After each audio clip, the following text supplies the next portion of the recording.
Hello दोस्तों, आप सभी का स्वागत है मेरे यूट्यूब चैनल में। आज की कहानी है उसकी बाहों में भाग 36। ओ सिट। निर्भय को अचानक ही कुछ याद आया और वो लगभग इस वक्त दौड़ते हुए वापस मेंशन के अंदर आया,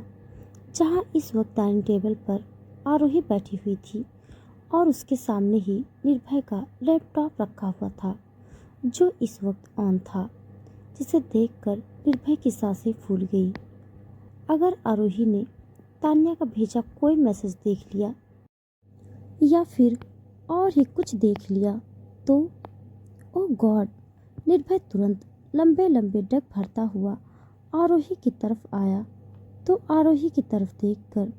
उसकी जान में जान आई, क्योंकि इस वक्त आरोही का ध्यान निर्भय के लैपटॉप पर नहीं था, बल्कि वो इस वक्त अपने फ़ोन में शायद कोई मैसेज देख रही थी, जिसकी वजह से उसने निर्भय के लैपटॉप पर कोई ध्यान ही नहीं दिया।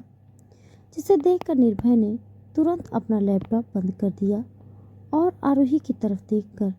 अपना माथा रगड़ते हुए निर्भय ने आरोही की तरफ देखकर कहा, चले? हाँ, आरोही ने निर्भय की तरफ देखकर कहा तो निर्भय ने हल्का सा मुस्कुराकर आरोही की तरफ देखा और उसकी तरफ देखकर मुस्कुराते हुए उसने आरोही की कमर पर अपना हाथ रखकर उसे अपने करीब खींचते हुए उसे लेकर खुराना मेंशन के बाहर आया और कुछ ही देर में उसकी कार ठाकुर मेंशन के लिए निकल चुकी थी। जबकि वहीं दूसरी तरफ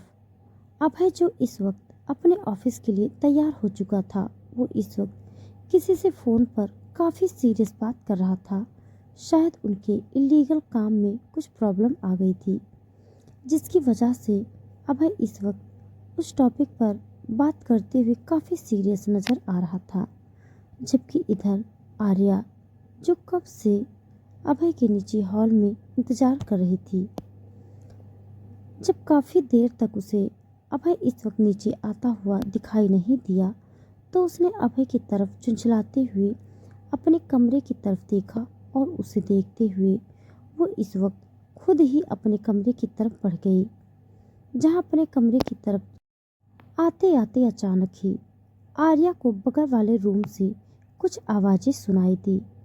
जिन्हें सुनकर आर्या के कदम, जो इस वक्त उसके कमरे की तरफ बढ़ रहे थे, अचानक ही उसके कदम खुद ब खुद ही रुक गए और वो उस कमरे के अंदर झांकते हुए कुछ देखने की कोशिश करने लगी। जहां इस वक्त वो खड़ी थी, वो कमरा किसी और का नहीं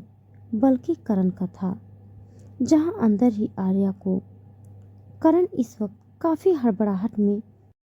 अपने कमरे का सामान इधर उधर फेंकता हुआ नजर आ रहा था, जिसे देखकर आर्या को काफ़ी अजीब लगा, क्योंकि करण जिस तरह से अपने कमरे की चीज़ों को इधर उधर गिरा रहा था,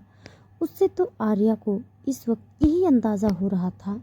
कि इस वक्त करण किसी चीज़ की तलाश कर रहा है,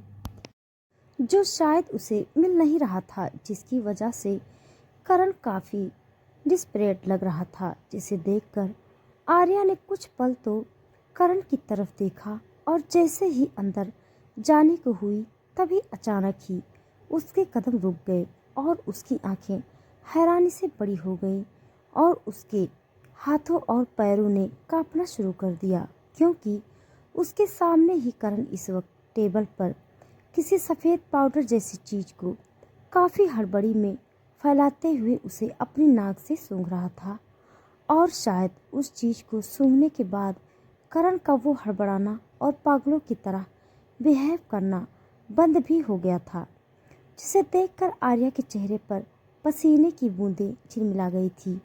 और उसकी आंखों के सामने एक शख्स का चेहरा नाचने लगा था, जो इसी तरह टेबल पर झुका हुआ उस सफ़ेद पाउडर जैसी चीज़ को अपनी नाक से अंदर ले रहा था, जिसे याद करते ही आर्या की पूरी बॉडी शिविर करने लगी थी और वो अपने कदम चाहते हुए भी आगे ही नहीं बढ़ा पा रही थी कि तभी अचानक किसी ने उसके कंधे पर अपना हाथ रखा तो आर्या ने एक झटके में चिहुकते हुए उस शख्स के हाथ को दूर झटक दिया और अचानक से चिल्ला उठी, तो उसे इस तरह रिएक्ट करता हुआ देखकर अभय, जो आर्या को इस वक्त हैरानी से देख रहा था, उसने आर्या की तरफ देखकर उसके चेहरे को अपने हाथों में थामते हुए उसकी तरफ देखकर कहा, स्वीट हार्ट, क्या हुआ?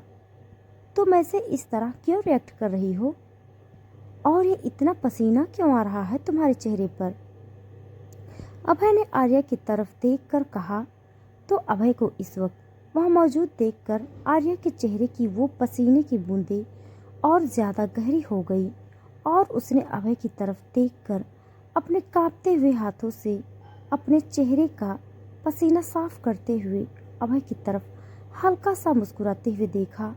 और खुद को संभालते हुए अभय की तरफ देखकर बोली, कुछ भी तो नहीं, वो बस जल्दी जल्दी सीढ़ियां चढ़कर आई ना, तो शायद इस वजह से इतना पसीना। आर्या ने अभय से अपनी घबराहट छिपाने की कोशिश करते हुए अभय की तरफ देखकर मुस्कुराते हुए कहा, लेकिन उसकी धड़कनें इस वक्त जितनी रफ्तार से चल रही थी, उससे तो आर्या को यही लग रहा था कि कहीं उन धड़कनों की रफ्तार की वजह से उसका दिल उछलकर बाहर ही ना आ जाए। आर्या अभी इन सारी बातों को सोच ही रही थी कि तभी अचानक अभय ने आर्या की कलाई को पकड़कर उसे अपने करीब खींचते हुए उसे अपने सीने से लगा लिया और उसकी तरफ देखकर बोला, इसीलिए मना करता हूँ, इतनी जल्दबाजी मत किया करो। लेकिन नहीं, तुम्हें तो मेरी बात माननी ही नहीं होती है।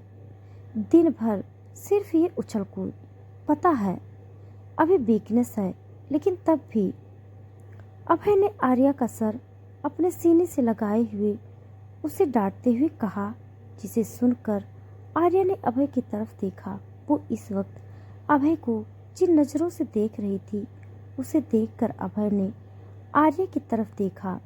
तो आर्या की नज़रों को खुद पर महसूस करके आर्या ने अभय की तरफ देखा, जिसे देखकर अभय ने आर्या की तरफ देखकर उसकी आंखों में आई उस नमी की तरफ देखकर कहा, अब क्यों रो रही हो? क्योंकि आप डांट रहे हैं। आर्या ने अभय की तरफ देखकर कहा, अच्छा बाबा, अब नहीं डांटूंगा। हाँ, अभय ने आर्या की तरफ देखकर कहा, जिसे सुनकर आर्या ने अपनी आंखों में आए उन आंसुओं को पोंछते हुए अभय की तरफ देखा तो आर्या की मासूमियत देखकर अभय ने आर्या की तरफ देखकर अपने होठों को अपने दांतों में दबाते हुए आर्या की तरफ देखकर कहा, कैसे कैसे संभालूंगा मैं इस बच्ची को? कोई कहेगा कि इस साल ये लड़की 20 साल की हो जाएगी। जिस तरह से हर छोटी छोटी बात पर मैडम रोना शुरू कर देती हैं, कुछ कहो तो रोने लग जाती हैं। इस हिसाब से अभय ठाकुर, जो पूरे बनारस के लोगों के दिलों में खौफ भरता था, उस अभय ठाकुर का कोई नामो निशान ही नहीं रहेगा। अभय ने आर्या की तरफ देखकर कहा तो आर्या, जो भी अपने आंसुओं को पोंछने में बिजी थी, उसने अभय का बड़बड़ाना सुनकर अभय की तरफ देखकर कहा, कुछ कह रहे हैं आप मुझे? नहीं नहीं मेरी अम्मा दादी, आपको कुछ कहने की हिम्मत कर सकता है कोई? मैं तो खुद से ही बातें कर रहा था। अभय ने आर्या की तरफ देखकर कहा, जिसे सुनकर आर्या ने अभय की तरफ देखकर कहा, शॉपिंग पर नहीं ले जाएंगे क्या अब? चलिए ना, जल्दी से चलते हैं वरना शाम हो जाएगी। आर्या ने अभय की तरफ देखकर कहा और उसकी बाजू पकड़कर झूल गई, जिसे देखकर अभय ने एक गहरी सांस ली और आर्या की तरफ देखकर मुस्कुराते हुए बोला, चलो भाई। अभय ने आर्या की तरफ देखकर कहा और उसे लेकर ठाकुर मेंशन से बाहर निकल गया। वहीं दूसरी तरफ आर्या और अभय के जाने के बाद करण, जो इस वक्त अपने दरवाजे के पास खड़ा इस वक्त तिरछा मुस्कुरा रहा था, उसने आर्या के उस डरे हुए चेहरे को याद करते हुए कहा, हाँ, मतलब कि इतने महीनों के बाद भी तुम्हें याद हूँ मैं, वरना मुझे तो लगा था इस नए शहर, नए लोग और नए रिश्तों के साथ मेरा नामो निशान तुम्हारे जेहन से मिट गया है। लेकिन अच्छा लगा यह देखकर कि अभी तक तुम्हारे दिलो दिमाग पर मेरा खौफ अभी भी भरा हुआ है। करण ने आर्या के उस डरे हुए चेहरे को याद करते हुए कहा, क्योंकि उसने आर्या को जब खुद को वो सफ़ेद पाउडर जैसी चीज़ स्निफ करते हुए देखा तो उसी वक्त उस पाउडर की महक से कुछ पल के लिए वो करण का दिमाग सुन्न पड़ गया था। लेकिन आर्या की मौजूदगी को वो पहले ही देख चुका था, जिसे देखकर करण के चेहरे पर एक डेविल स्माइल तैर गई थी। खैर, जहां अभय और आर्या इस वक्त शॉपिंग मॉल की तरफ जा चुके थे, तो वहीं दूसरी तरफ निर्भय और आरोही, जो इस वक्त एक दूसरे के साथ अपनी कार में बैठे हुए इस वक्त ठाकुर मेंशन में आ रहे थे। और इस वक्त आरोही के चेहरे पर एक मुस्कुराहट खिली हुई थी, क्योंकि निर्भय ने उससे कुछ देर पहले ही कहा था कि वो अभय से उन दोनों के रिश्ते के बारे में बात करने वाला था। जिसके बाद आरोही के चेहरे की मुस्कुराहट दो गुनी हो चुकी थी और वो इस वक्त मुस्कुराते हुए निर्भय की तरफ देख रही थी, जबकि निर्भय के दिमाग में इस वक्त काफ़ी कुछ चल रहा था और वो इस वक्त इसी सोच में डूबा हुआ अपनी कार ड्राइव कर ही रहा था कि तभी अचानक सामने से एक बड़ा सा ट्रक, जो उन दोनों की तरफ ही आ रहा था, वो एकदम से निर्भय की कार के सामने आ गया, जिस पर नज़र पड़ते ही आरोही लगभग चिल्ला उठी। निर्भय, जिसे सुनकर निर्भय एकदम से होश में आया और उसे तुरंत यू टर्न लेते हुए अपनी कार को उस ट्रक के सामने से हटा दिया और उनकी कार अचानक से रगड़ खाती हुई एक जगह रुक गई और वो दोनों इस वक्त इस सदमे से लगभग सुन्न पड़ गए थे। तो दोस्तों, आज के लिए बस इतना। इसके आगे का भाग जानने के लिए आप सब मेरे साथ बने रहिए। हमारी कहानी आप सबको कैसी लग रही है कमेंट बॉक्स में ज़रूर बताइएगा। तब तक के लिए धन्यवाद।